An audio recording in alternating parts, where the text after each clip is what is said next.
Hace unos días Donald Trump hizo bueno sus amenazas e impuso aranceles al acero del 25% y del 10% al aluminio. El golpe había quedado condicionado con los avances que se tuvieron en la negociación del Tratado de Libre Comercio de Norteamérica, el Telecán. México ya anunció la aplicación de represalias al amparo del Tratado de Libre Comercio e inició una controversia contra Estados Unidos en la Organización Mundial de Comercio, la OMC. Se estima que Estados Unidos debió exentar a México por ser miembro del Tratado de Libre Comercio de Norteamérica vigente, además de que Estados Unidos violó el GATT al imponer aranceles a México por supuestas amenazas a su seguridad nacional. De ahí la presencia esta noche de Juan Carlos Baker, subsecretario de Comercio Exterior de la Secretaría de Economía. También nos acompaña José Luis de la Cruz, titular del Instituto para el Desarrollo Industrial y Crecimiento Económico, el famoso IDIC, y Jorge Gordillo, él es el director de análisis económico de Ceibanco.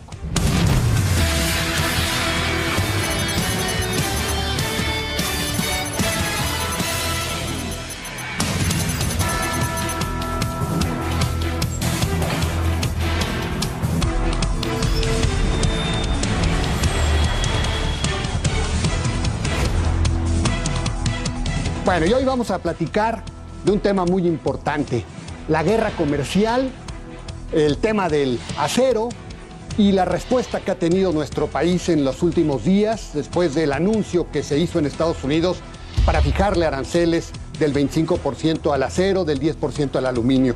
Y bueno, pues vamos a empezar contigo, Juan Carlos, si me lo permites. ¿Cuál es el sustento jurídico de la respuesta de México? Y digamos, había la oportunidad de quedarnos con los brazos cruzados, porque hay quien dice que tendríamos que ser mucho más cuidadosos en nuestra relación con los Estados Unidos. A mí no me parece. Pero ¿cuál es tu punto de vista? Respondo primero a la segunda parte de tu pregunta, Alberto. ¿Era una opción para México el quedarse con los brazos cruzados? Definitivamente no. Por uno, la propia racionalidad que Estados Unidos estaba tratando de imprimir en la decisión que tomó hace unos días, bajo la supuesta idea de una seguridad nacional. Es una ley que pues data de hace bastantes años, se le llama coloquialmente la sección 232 de la ley de Estados Unidos, y esa parte de la ley lo que le da al presidente estadounidense es la posibilidad de establecer medidas que en atención a una supuesta amenaza a la seguridad nacional, pues incrementen aranceles. Entonces, todo esto es lo que presupone, y aquí les pido que me acompañen en el razonamiento, porque sí es muy difícil de entender o de explicarlo. Primero, presupone que la importación de acero y aluminio es una amenaza a la seguridad nacional. Y los países que lo hacen representan ellos mismos una amenaza a la seguridad nacional. Y entonces, bueno, los invito a que veamos los números. México, de hecho, en estos dos productos, tanto en el comercio de acero como en el de aluminio, México tiene un déficit. Exacto. Es decir, nosotros les compramos más de lo que les vendemos. Entonces, de entrada, la lógica no se sostiene. Esa es la primera parte por la cual no podíamos nosotros quedarnos con las manos cruzadas, porque la medida que se impuso no tiene sustento, es totalmente unilateral y tiene un sesgo claramente proteccionista. La segunda razón por la cual México no se podía quedar con los brazos cruzados es que nosotros también hemos insistido en que en América del Norte existen unas cadenas de valor que se nutren de estos insumos. El aluminio y el acero pues se utilizan en varias industrias como la automotriz, la aeroespacial, los enseres domésticos. Exacto. Y muchas otras que al momento de estar imponiendo estos aranceles, el impacto no es solamente en esas industrias, sino que es un impacto que se va también yendo hacia abajo de la cadena. Entonces pues pueden imaginarse la preocupación que esto implica. Y tercero, pues porque la verdad nosotros, estando en un proceso en el cual estamos modernizando el TLC de América del Norte, una modernización que lo que queremos es llevar a poder incluir disciplinas nuevas, disciplinas del siglo XXI, disciplinas que atiendan pymes o que atiendan otra serie de necesidades. Comercio electrónico. Exactamente, la parte digital, o incluso también que mejoren la coordinación de los países de América del Norte para combatir fenómenos que suceden en países que son economías de no mercado.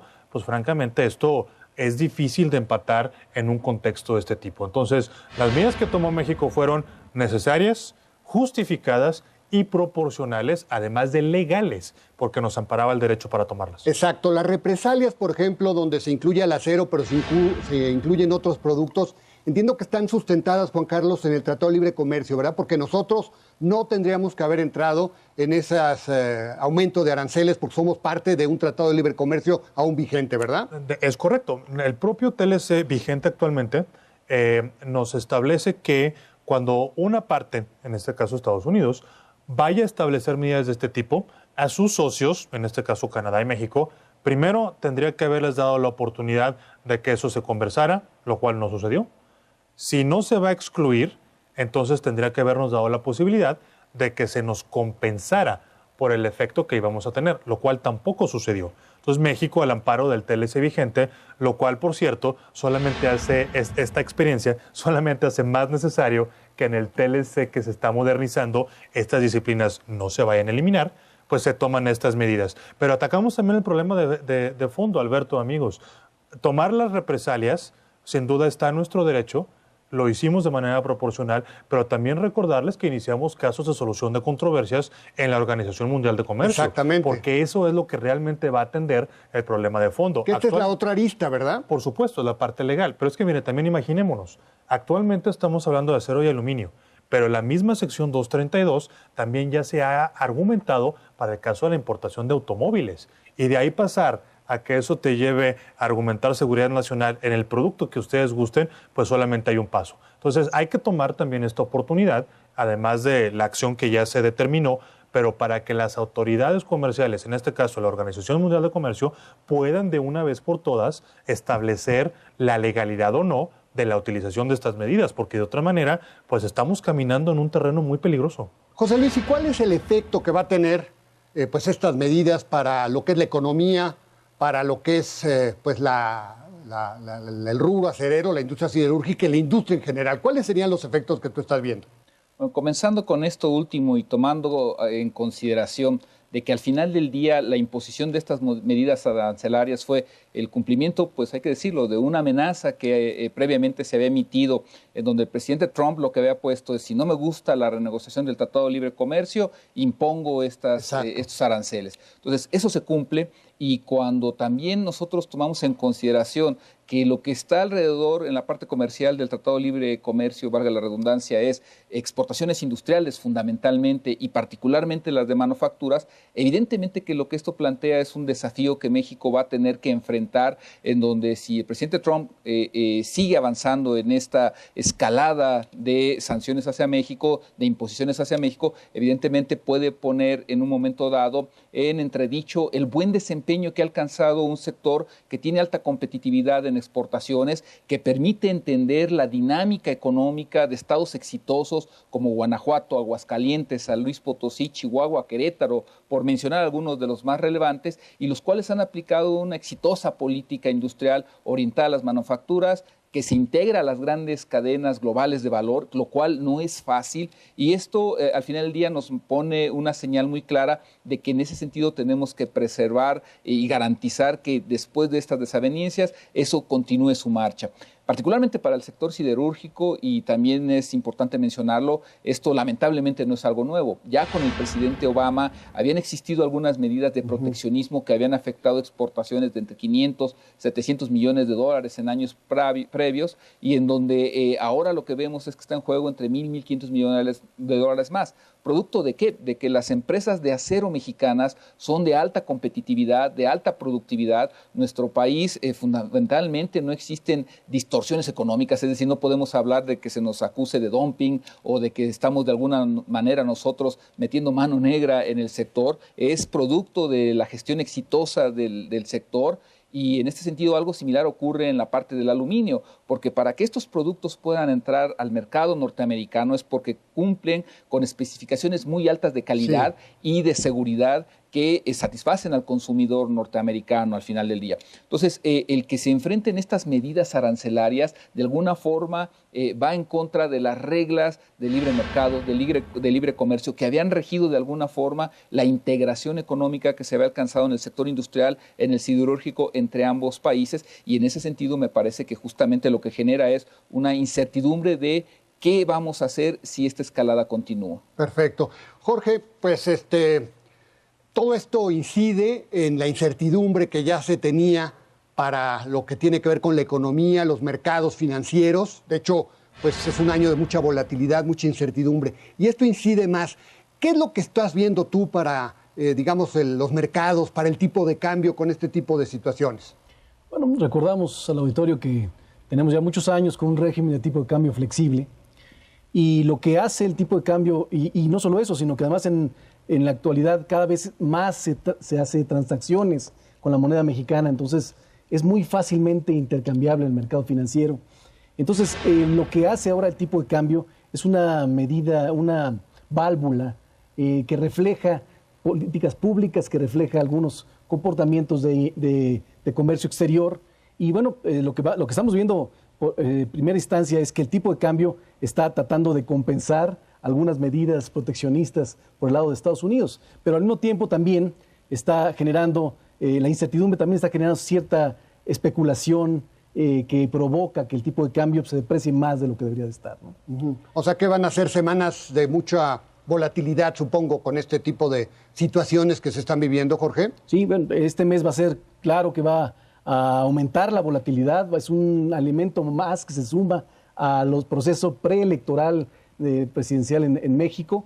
Y bueno, no solamente es este mes, desde que inició la denuncia del Telecán de Estados Unidos a México, que fue a mediados del año pasado, el tipo de cambio ha manejado una verdadera montaña rusa. Nos hemos depreciado. Cuando hay confianza que a lo mejor si se acerca una negociación, nos volvemos a apreciar. Y ahora que parece que el mercado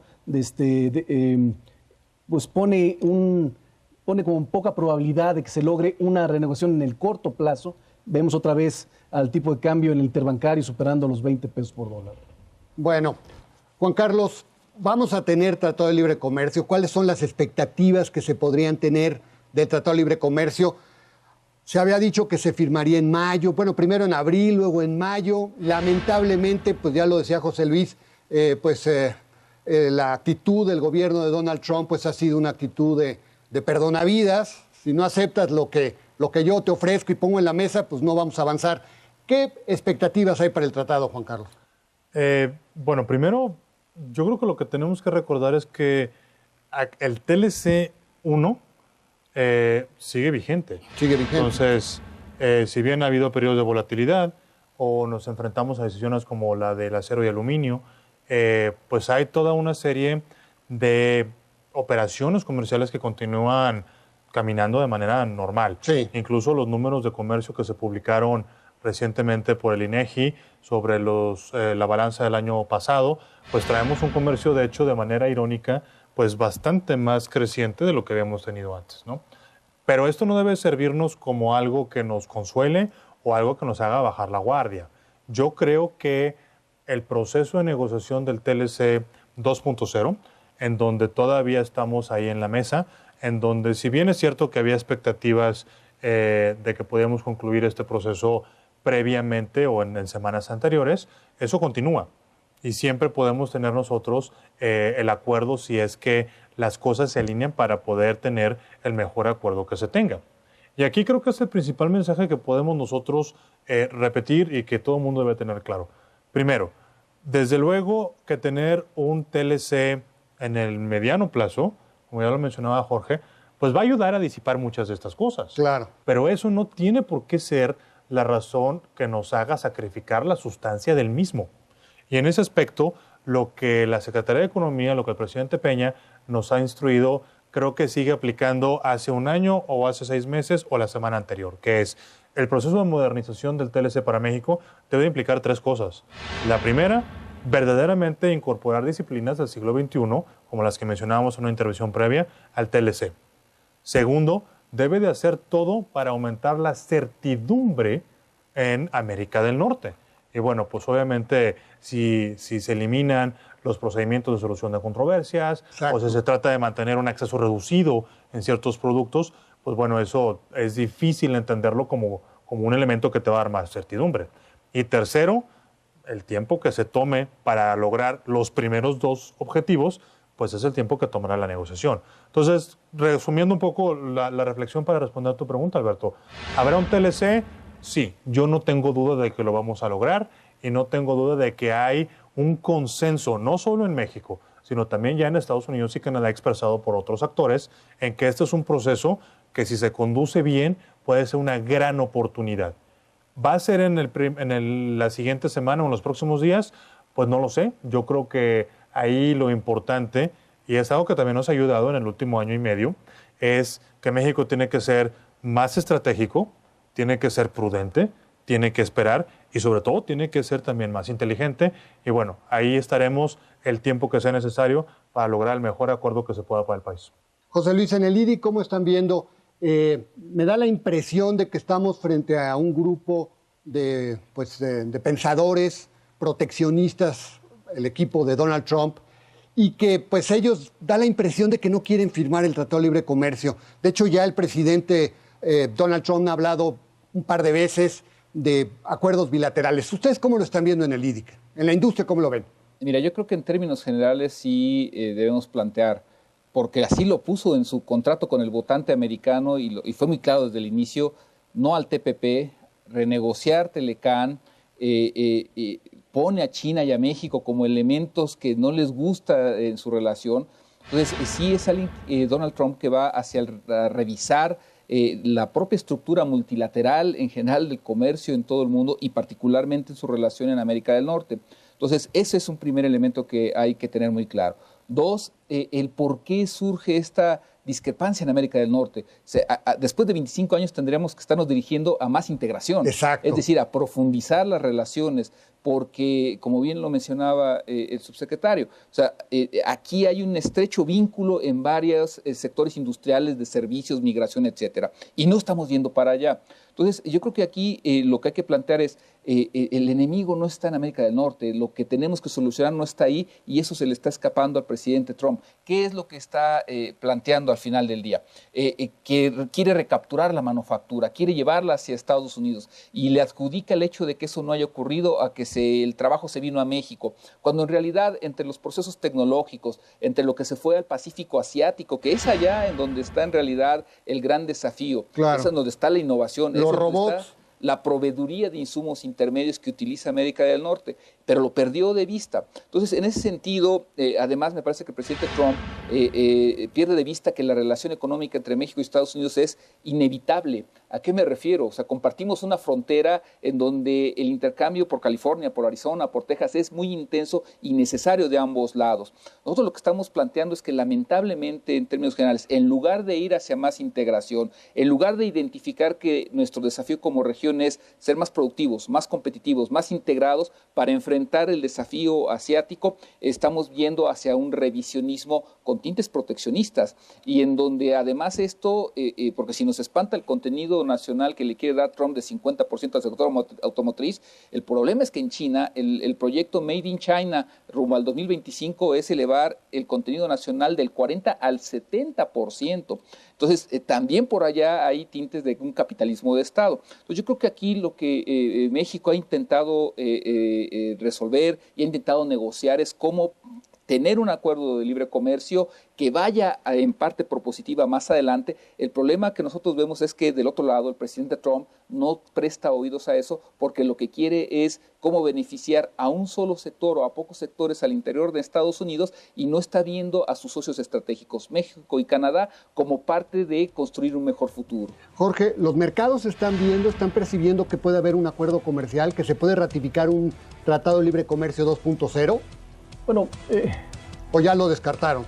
Están prácticamente descartando en el corto plazo. Sí, en el corto plazo. En el corto plazo. Lo que hemos estado acostumbrándonos es a la manera como trabaja Trump, en la manera como manda sus tweets y cómo tiene contrapesos en el mismo Estados Unidos. Y yo creo que por ahí está la clave, porque el mercado poco a poco, sí hay volatilidad, pero tampoco para descomponer o poner en riesgo a la economía mexicana. Hay una variación, el tipo de cambio de 10% para arriba y para abajo. Esto significa que el inversionista se preocupa porque no consigue la expectativa que quería de una actualización, pero está tranquilo de que no se le va a romper, o no va a ser fácil que Trump pueda salirse del Telecán por todos los contrapesos que ha observado en el Congreso, con los gobiernos de los estados, organismos empresariales. Bueno, muy bien. Bueno, si me permiten, vamos a un corte y regresamos con un poco más de esta guerra comercial. ¿Qué sigue en esta guerra comercial? que ha iniciado Estados Unidos contra el mundo y donde nos vemos involucrados. Regresamos.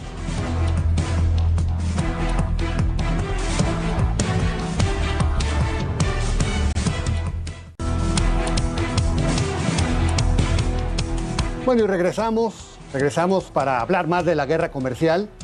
¿Hasta dónde va a llegar la guerra comercial? Pues Juan Carlos, ¿hasta qué es lo que podemos esperar de esta guerra comercial? ¿Qué podemos esperar de Estados Unidos? ¿Van a seguir las medidas? Hay algunos especialistas que dicen que este es el principio. ¿Tú qué opinas, Juan Carlos? Yo no quiero especular. O sea, una de las cosas que creo que le ha dado mucha credibilidad a México, especialmente en este trance, es que siempre hemos reaccionado muy firme, muy oportuno y muy decisivo, pero ha sido ante hechos reales. Es decir, en el momento en el cual Estados Unidos anunció que se iba a hacer la imposición del arancel del 25% al acero y el 10% al aluminio, México contestó en cuestión de horas. Entonces, esta idea de que a lo mejor pues, Trump puede hacer algo o de que después puede haber otras presiones, lo tomamos con mucha seriedad.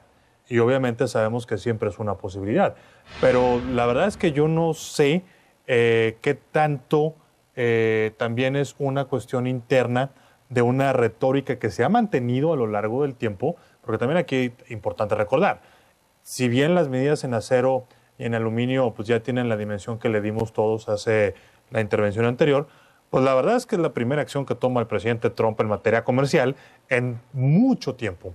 Pues bueno, no sé, creo que aquí, más que pensar si Trump va a hacer algo o si va a haber nuevas medidas o no, México tiene que hacer lo que ha estado haciendo hasta ahora. Primero, cerrar filas. Y aquí creo que ha sido también algo muy importante y es necesario reconocerlo, que la industria nacional ha cerrado filas con los legisladores y con el gobierno mexicano en el establecimiento de esta estrategia. Y eso a todos nos hace más fuertes. Y segundo, lo que creo que también tenemos que mantener es la cabeza muy fría, estar preparados para responder. Si hay otras acciones, México, como lo hizo anteriormente, comprenderá, realizará y estructurará la respuesta que se tiene que hacer, pero lo haremos ante un hecho, no ante una especulación de lo que pueda suceder. José Luis, muy rápido, nos quedan un par de minutos, ojalá nos puedas dar tu punto de vista. ¿Va a seguir esta guerra comercial? ¿Qué hacer? ¿Cómo lo ves?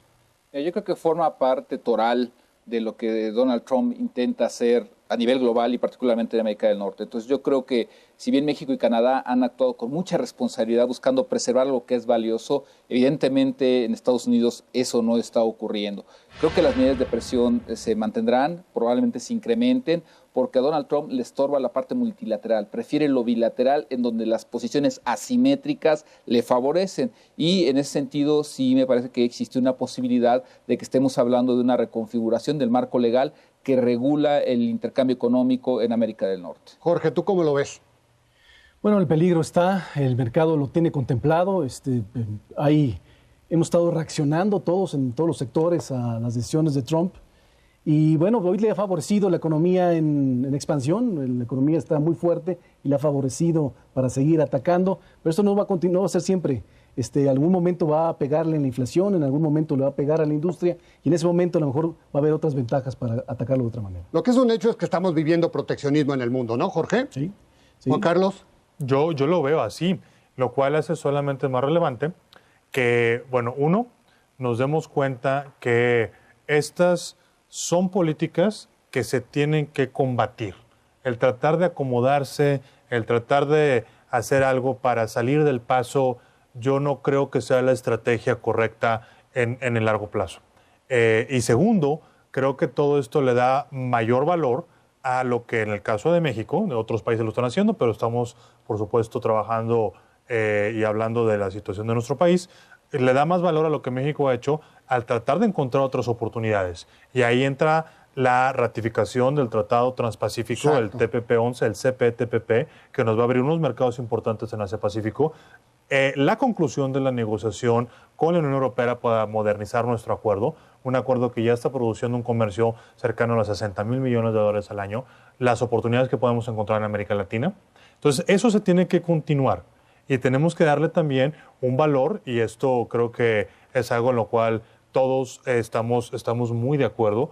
No puede haber una política comercial de diversificación o de apertura que no esté anclada también en una agenda doméstica interna. tenemos que trabajar en que esa agenda doméstica se vaya a mayor competitividad, al incremento del valor del contenido nacional en los productos y hacer mucho más fácil el establecimiento de los negocios. Van de la mano ambas. Bueno, pues muy bien, pues José Luis, muchísimas gracias. Él es José Luis de la Cruz, él es el director de el IDIC. Muchísimas gracias, José Luis, por acompañarnos esta noche. Juan Carlos Baker, él es el subsecretario de Comercio Exterior de la Secretaría de Economía. Muchas gracias, Juan Carlos. Gracias. Y bueno, pues Jorge Gordillo, él es el director de Estudios Económicos de Ceibanco. Muchas gracias, Jorge. Amigos, muy buenas noches. Como ve, las repercusiones de esa guerra comercial que ya inició Donald Trump son diversas. Simplemente la correlación de los flujos comerciales del acero se van a modificar. La industria acerera mexicana exigió otra salvaguarda para detener una eventual invasión de acero de otras latitudes y a su vez tiene el reto de colocar 3.5 millones de toneladas que exportaba a Estados Unidos. Y todo esto en medio de la negociación del Tratado de Libre Comercio. La verdad es que no se ve nada sencillo el panorama para nuestra economía.